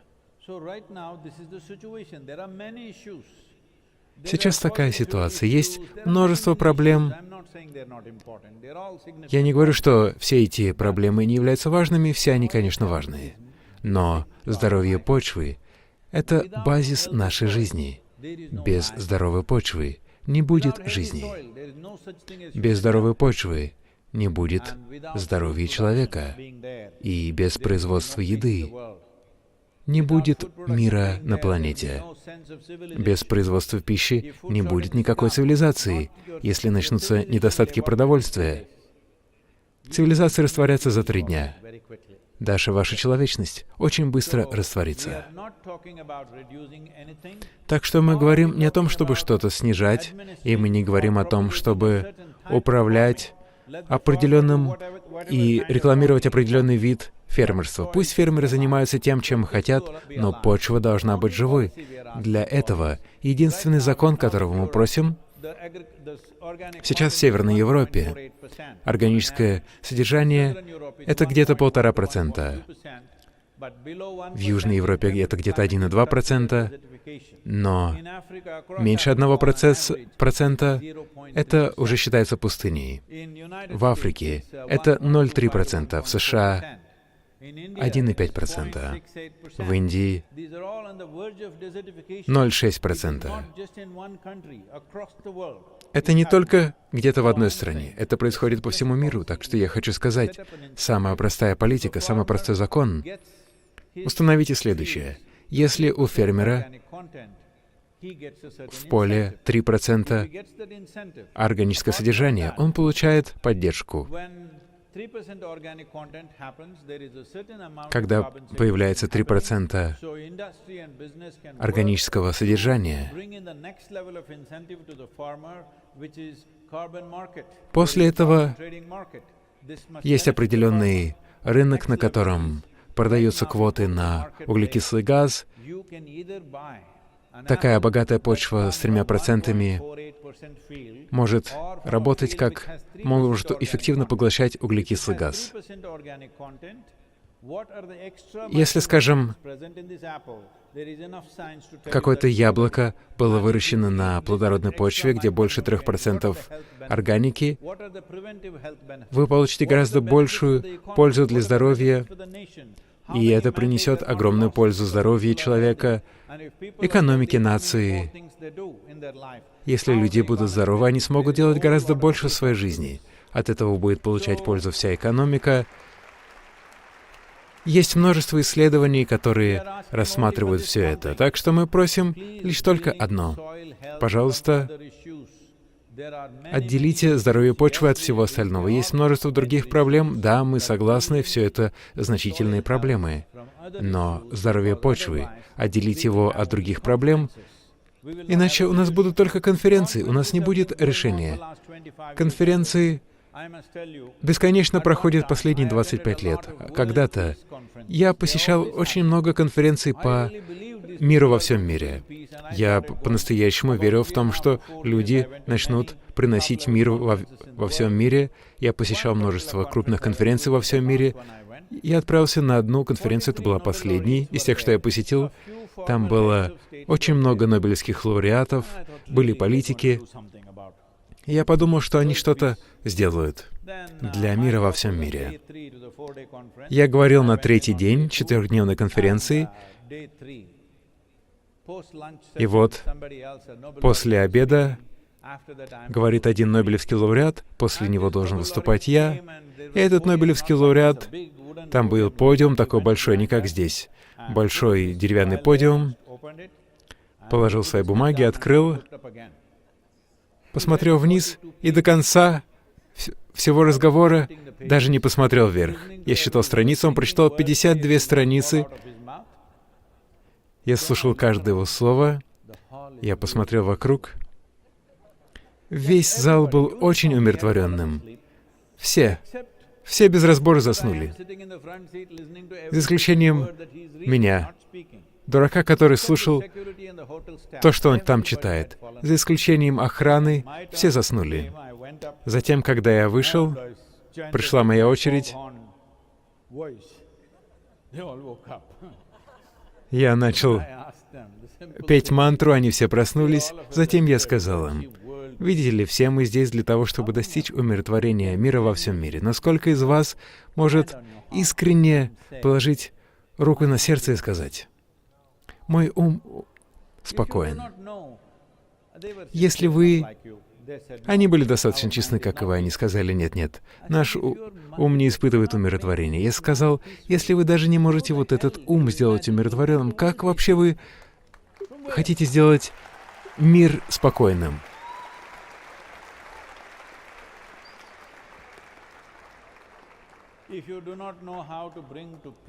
Если вы не знаете, как привнести умиротворение в свой ум, как вы сделаете это с миром? И самое главное, в мире нет мира,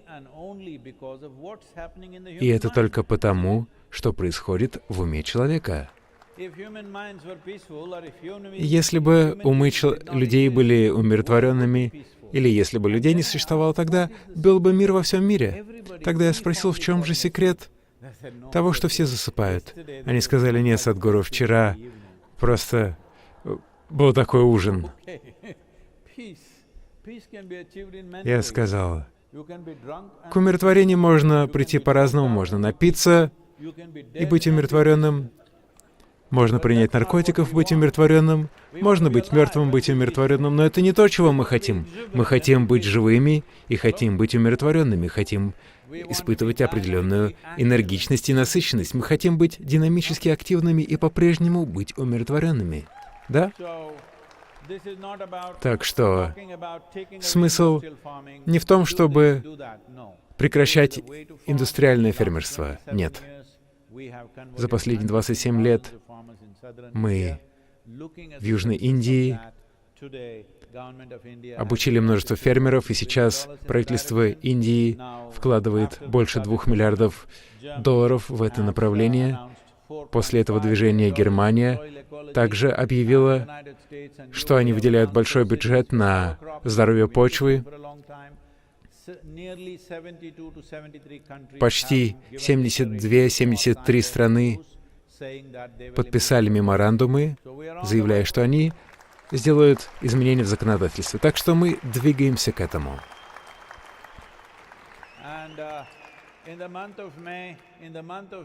В мае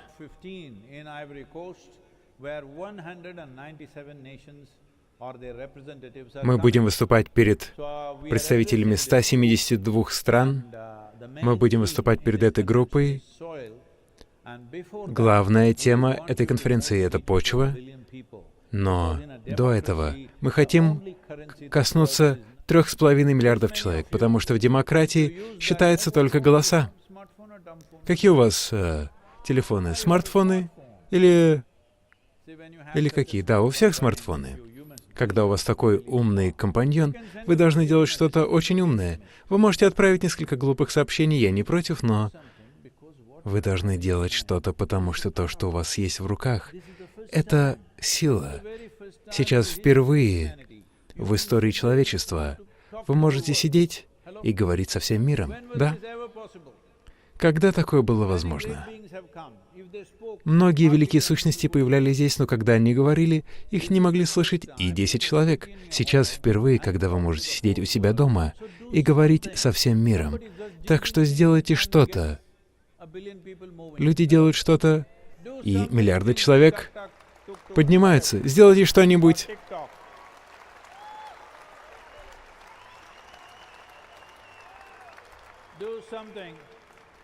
Сделайте что-нибудь умное, или выставите себя дураком, как я. Делайте, что хотите, но как поколение мы должны сделать так, чтобы это произошло. Это ответственность всего поколения. Так что давайте не будем говорить об органическом фермерстве, таком-то фермерстве. Давайте предоставим фермеру возможность решать, как вести фермерство. Но по мере увеличения органического контента, количество используемых удобрений будет снижаться естественным образом. Если мы будем ограничивать это искусственно, тогда количество пищи будет снижаться, люди снова начнут использовать химические удобрения. Нужно просто увеличивать количество органики в почве, и тогда количество химикатов будет снижаться. Почему вы называете вообще пищу органической? Если это яблоко органическое, а другое что, получается, неорганическое? Такого не бывает. Это просто маркетинг. Вот почему мы хотим, чтобы это называлось в зависимости от органического контента в поле, потому что вы не можете попробовать яблоко на вкус и понять, сколько там химикатов. Но органический контент в почве за 10 минут можно узнать, сколько органики находится в конкретной почве. Это практично, и вот почему мы за это агитируем. Здоровье почвы должно быть отделено от других аспектов, о которых мы говорим уже давно.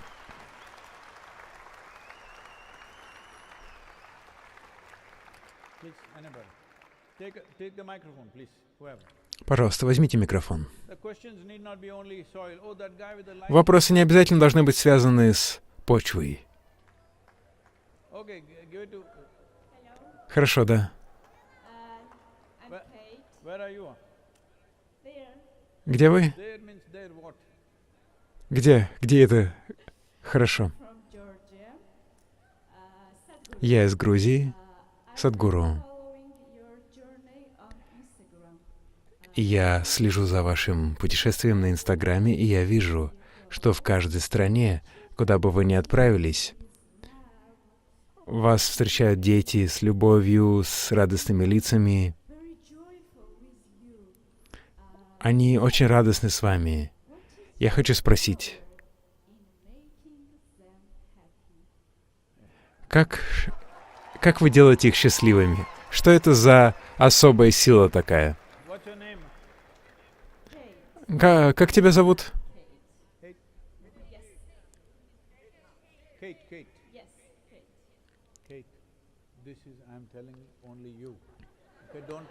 Я говорю только тебе, хорошо? Больше никому не рассказывай. Потому что, Кейт, это только для тебя. Я не вырос. Я остался таким же, как когда я родился.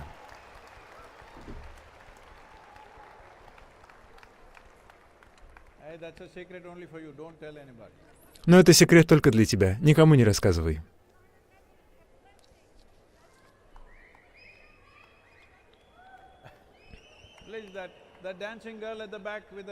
Пожалуйста, вот эта девочка, которая танцует там со светом.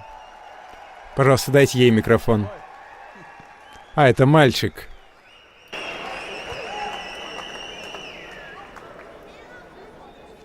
Sadhguru, thanks for being here. Where are you? Where are you? I'm here.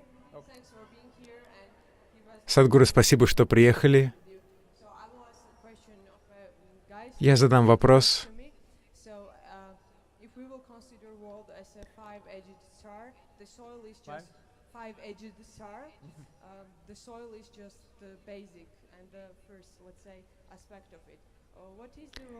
Почва является основой всего. Какова роль других элементов в вашем учении? Все поняли вопрос? Нет? Однажды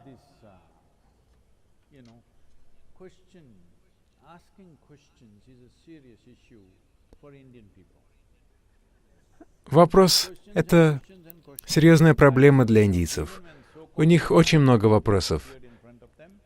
Даже когда перед ними появляются так называемые божества, люди задают вопросы, бесконечные вопросы. Так что, когда появился Ади-йоги, его жена задавала 1000 вопросов, ученики задавали вопросы. Затем однажды он устал ото всех них, они задают одни и те же вопросы разными способами. Его спросили, столько всего произошло во Вселенной. Как все это произошло? Откуда все это появилось?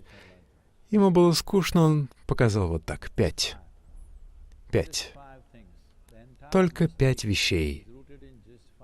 Все происходит из 5 вещей. В природе мироздания сначала идет акаш, затем агни или огонь. Акаш означает пустое пространство. Нет. Акаш означает акаш. Нет прямого перевода на английский. Есть нечто, что называется шунья или шива, то, чего нет, но акаш — это другое. Это определенное пространство, которое является живым. Также есть агни, огонь. Все звезды горят. Это огонь. Далее из этого появился воздух. И из воздуха появилась вода, и затем появилась земля. Земля последняя, но в нашем восприятии земля — это первое. Сначала нам нужно место, где стоять. Мы не можем стоять на небе. И наше существование возможно только из-за земли. Все остальное присутствует, но они объединяются определенным образом, чтобы сделать так, чтобы жизнь происходила здесь. Очень сложная жизнь. Сейчас мы здесь собрались для того, чтобы спасти почву. Я хочу сказать вам, примерно 1 миллиард лет назад один очень умный грибок придумал готовить еду, используя возобновляемую энергию Солнца. Сейчас мы называем этот феномен фотосинтезом. До того, как начался фотосинтез, уровень кислорода в атмосфере был где-то 1%. Сейчас 21%. Вот почему вы можете дышать. Вот почему даже с маской вы по-прежнему можете дышать, потому что есть 21% кислорода из-за фотосинтеза. Благодаря фотосинтезу появились разные организмы. Сейчас все мы здесь из-за этого. Но за последние 1000 лет фотосинтез сократился на 85%. 85%. меньше фотосинтеза на планете за 1000 лет, потому что 75% почвы вспахано. Еще какое-то количество используется как дороги. Так что на планете происходит на 85% меньше фотосинтеза, чем 1000 лет назад. Но мы слишком обеспокоены углекислым газом, потому что модно говорить об этом, не зная, что мы сами сделаны из углерода. Это не яд. Все мы являемся углеродной жизнью, мы являемся частью углеродного цикла. И самое главное, это вот в этом цикле или цепочке этой активности, в которой мы также являемся звеном, это почва. Сейчас это звено стало очень слабым, и вот почему мы говорим об этом. Не то чтобы все остальное не было важным. Без всего этого, функционирующего слаженно, жизни бы не существовало. Без всех них роста в вашей жизни не будет. Если вы в какой-то степени не овладеете всеми ими, вы всегда будете испытывать тревогу, если вы не овладеете 5 элементами. Иногда это может прийти к вам естественным образом, либо вы можете работать над этим научным образом с помощью йогических систем. Йогическая система происходит из фундаментального процесса, который называется буддха-шудди, который связан с тем, чтобы получить мастерство над 5 элементами. Те, кто овладеют 5 элементами, овладеют и своей жизнью, своей физиологией, химией, энергией, психологическим процессом, всем этим. Так что в этом процессе Земля очень важна, несмотря на то, что она занимает только 12% вашего тела. 75% вашего тела — это вода, но вода, ею легко управлять, можно легко взять ее под контроль, но поскольку Земля настолько плотная, вам нужно работать над ней определенным образом. Воздух всего лишь 6%. Есть много простых процессов, с помощью которых вы можете контролировать воздух. Огонь всего в 4%.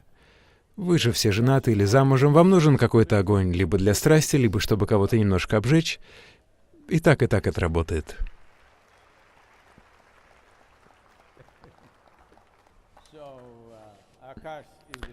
Так что Акаш — это все остальное, его невозможно исчислять процентами, но ваша возможность воспринимать жизнь, то, насколько вы познаете эту жизнь, сколько вы знаете о природе мироздания, зависит от того, насколько вы овладели Акашем, потому что Акаш усиливает ваше восприятие.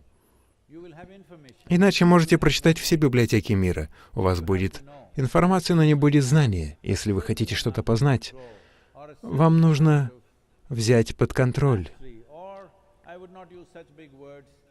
Я бы не хотел использовать такие слова, но я скажу определенный доступ к Акашу внутри и снаружи. Если вы получите к нему доступ, ваше восприятие улучшится. И это важно, чтобы мы сделали это в этой жизни. Насколько приятные переживания мы сейчас испытываем, насколько они глубокие, это самый важный аспект в вашей жизни. Большое спасибо, я думаю, не хочу петь вам колыбельную, вы все, конечно, засыпаете. Еще один вопрос. Один вопрос. Пожалуйста, возьмите микрофон. Где? Я здесь, посередине. Хорошо? Можно говорить? Спасибо за то, что приехали. Я очень благодарен. Меня зовут Рами. Я человек, родом с Земли. У меня только один вопрос. Как люди в этом хаосе, который сейчас происходит в мире, как люди могут быть счастливы? Вот и все. Люди.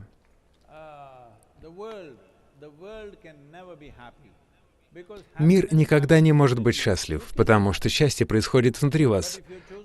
Ты можешь быть счастлив, но если ты выбираешь не быть, это, конечно, прискорбно. Однажды Можно рассказать историю? Если я скажу «однажды», многие люди подумают, что я им сказку на ночь рассказываю. Однажды жил мужчина в Константинополе, здесь неподалеку. Он жил там, множество историй из Индии, там проходил шелковый путь, золотые манго, там растут на деревьях, золотые олени бегают в лесу, на овощных рынках продают золотые самородки и, конечно, рассказы о мистицизме. Самые разные истории гуляли там. Он всегда хотел посетить Индию, и вот ему исполнилось 60 лет, у него выдалась возможность, и он туда отправился. Он нашел гида, и он захотел встретиться с йогином. Это было давно, тогда йогин был другой, не я. Он отправился туда, отправился в Южную Индию, и ему сказали: взберись вот на эту гору, отправишься туда, там сидит йогин, он живет в небольшой пещере, это тот человек, который тебе нужен. И вот он забрался туда, там сидел йогин, сидел вот так, испытывая абсолютное блаженство. Вы понимаете, да, что я говорю? Нет, нет. Вы думаете, что даже счастье невозможно? Так что он сидел там, испытывая блаженство. Этот человек отправился туда, и ему сказали: если увидишь йогина, ты должен броситься на землю перед ним. Йогин открыл глаза, улыбнулся. Первый вопрос от человека был: можно задать вопрос?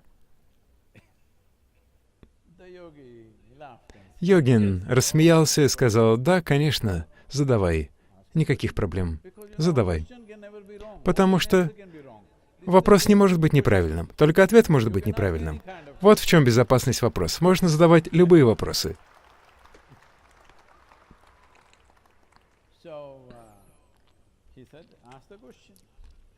Он сказал: задавай. Да я закончу сначала. Ответ расскажу. Он сказал, ему было больше 60, он спросил: что такое жизнь? Такой вопрос нужно было задавать в 8 лет. Что такое жизнь? Но ты потерялся в своей жизни, по крайней мере, в 16 лет ты должен был спросить, что такое жизнь. Но когда тебе 60, и ты спрашиваешь, что такое жизнь, мы можем говорить о жизни только в прошедшем времени. Чем была жизнь? Нет, я говорю не про себя. Йогин. Когда тот мужчина спросил, что такое жизнь, йогин сказал: жизнь, жизнь. Это как аромат жасмина на мягком апрельском бризе. Мужчина из Константинополя сказал: что? Аромат жасмина на апрельском ветерке? Это жизнь? Но наш учитель сказал нам, что это как шип. Как только он впивается в тебя, ты стоишь, все больно, ложишься больно, сидишь больно, делаешь что-то больно, ничего не делаешь, тоже больно. А ты говоришь, что это как аромат жасмина на апрельском ветерке. Как же ты можешь так говорить? Йогин рассмеялся и сказал: ну, это его жизнь. Так что это твой выбор. Это твой выбор прямо сейчас. Это очень важно. Это очень важно, если ты хочешь возродить почву. Мы должны видеть это не как войну. Люди говорят: война против изменения климата. Если вы сделаете настолько... Если вы так сильно разозлитесь, будет происходить глобальное потепление. Вы разве не замечали? Если вы злитесь дома, температура поднимается. Так что это любовный роман. Это выражение нашей любви и ответственности за нашу жизнь и все остальные жизни, и самое главное, будущие жизни, которые должны жить здесь после нас. Жизнь должна продолжать существовать здесь после нас. И жизнь, которая придет после нас, будь это ваши дети или чьи-то чужие дети, жизнь, которая будет здесь после нас, должна жить лучше, чем мы. Всегда они должны жить лучше, чем мы. Так что для этого очень важно, чтобы вы знали, что такое хорошая жизнь. Вы не узнаете, что такое хорошая жизнь, построив себе огромный дом или надевая роскошную одежду. Вы узнаете, что такое хорошая жизнь, только когда ваше сердце полно радости и любви. Только тогда вы узнаете, что такое хорошая жизнь. Так что, не зная, что такое хорошая жизнь, как вы можете заботиться о будущей жизни? Даже не испытав того, что такое хорошая жизнь, как вы будете заботиться о будущей жизни? Вот в чем вся проблема. Люди говорят о мире во всем мире, даже не зная, как поддерживать свой ум умиротворенным. Это то же самое. Вот это, то, что вы несете как тело здесь, это частичка этой планеты. Да? Сейчас поддерживать это богатым. Богатым не значит богатым вот так. Богатым означает, оно разрывается от радости, потому что цель тела — быть платформой, которая не мешает тому, чем вы хотите стать. Вот для чего нужно тело. Что если вы создадите тело, которое постоянно вас беспокоит, как вы сможете стать тем, кем хотите? Только если вы создадите тело, которое не мешает вам, никогда не стоит на вашем пути. Это единственный способ стать тем, кем вы хотите, и делать то, что вы хотите в мире, иначе вы сами будете для себя препятствием. Сначала вы должны понять, что вот эта частичка почвы. Поддерживайте это как следуете, поддерживайте почву. Нам нужно, чтобы вы высказались, чтобы вас услышали.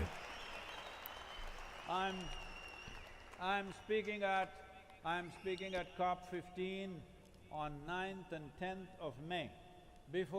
8 и 10 мая, до моего выступления, мы хотим, чтобы 3-4 миллиарда человек говорили что-то о почве. Люди Тбилиси, сделаете ли вы это для меня?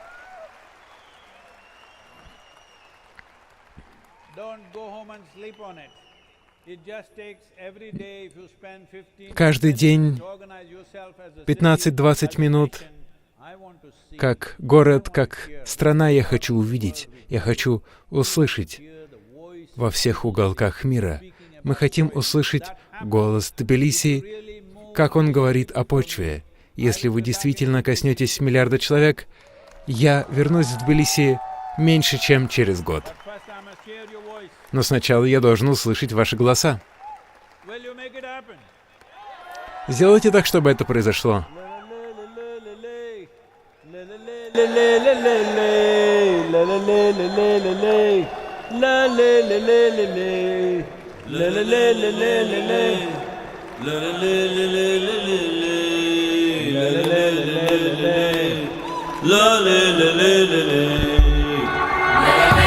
This very body is soil.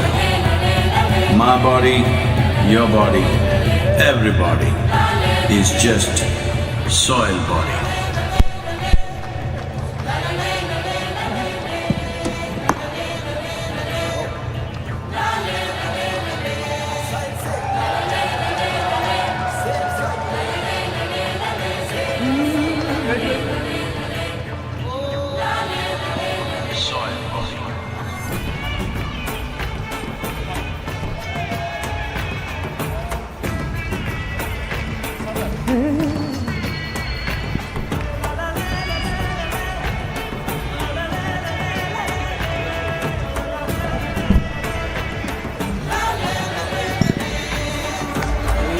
The magic of soil is it turns death into life.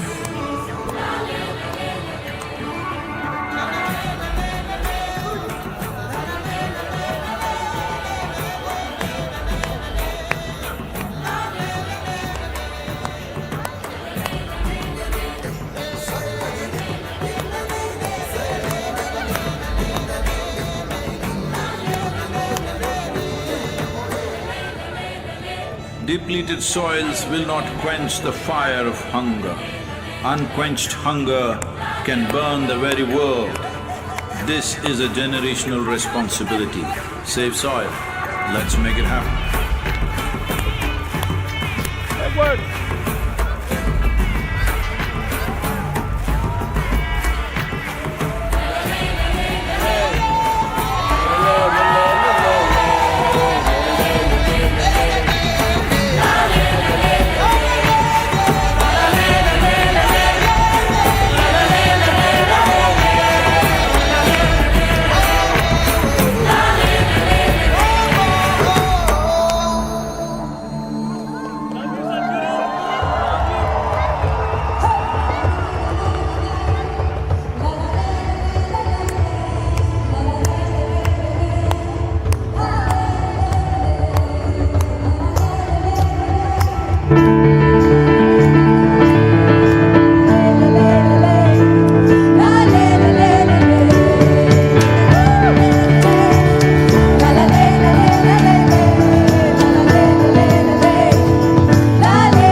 Tbilisi, will you have me back within a year's time?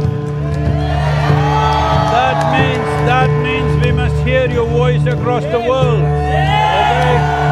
Make it happen.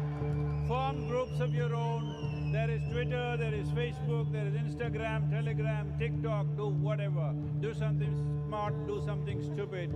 Get this going. Okay? Let's make it happen.